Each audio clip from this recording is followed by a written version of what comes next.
بسم الله الرحمن الرحیم. اوومه برخه. پوښتنه: ستاسو په لیکلي کتاب ما ولې اسلام راوړ؟ هغې کې کوم بحثونه مهم دي؟ جواب: په دې کتاب کې ما د اسلام او نورو ادیانو په منځ کې مقایسه کړې. همدارنګه مې پرتله کړې ده چې په اسلام کې د ثابتو او محکمو شیانو څخه بحث کړی شوی دی. په رښتیا چې په نورو مذاهبو کې د تضاد او اختلاف شیان راڅرګند کیږي او په ګوته کړي شوي هم دي. په رښتیا چې په اسلام کې د میراث قانون زه ډیر په تعجب کې اچولی یم. په یهودیت کې هم د میراث قانون شته، خو ناقص او بې انصافه دی. په عیسویت کې د میراث قانون نشته. حال دا چې د اسلام د میراث مسأله په یو عادلانه طریقه سره وړاندې کړي او د هر چا حق یې ثابت کړی دی. د نیکانو قوم چې زما قوم دی، هغوی د میراث قانون عملي کړی، سره له دې چې مسیحیان دي، هغوی د خپل جنجالونو او اختلافاتو د حل کولو لپاره اوس لاره پیدا کوي. همدارنګه ما د اسلام د بشپړوالي او شمولیت په هکله معلومات وړاندې کړي دي. ما دا ثابته کړې څرنګه یو سړی چې کله اسلام راوړي په هغه کې لوی بدلون منځته راځي.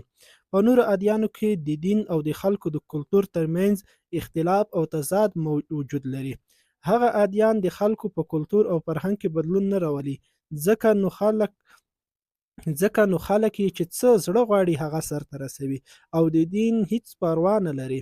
په هغوی کې د خپل دین یوازې نوم موجود دی، نور هیڅ اثر پاتې نه دی. دا لله الحمد یو ډیره زموږ د دین د اسلام د حقانیت خبره ده چې په نورو ادیانو کې چې د چا کوم کلتور او رواج دی، هغه کلتور او رواج دوی د خپل دین دا نشي کولای چې د خپل کلتور او رواج نه راوګرځوي، بلکې کلتور په خپل ځای عملي کوي.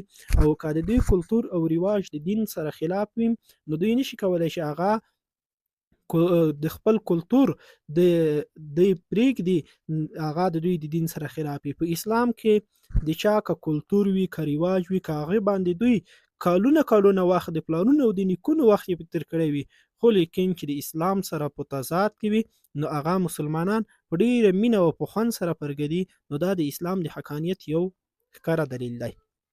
پوښتنه: ستاسو د پیروانو څخه څومره کسانو ایمان راوړی او په اسلام دین کې درسره شریک شوي دي؟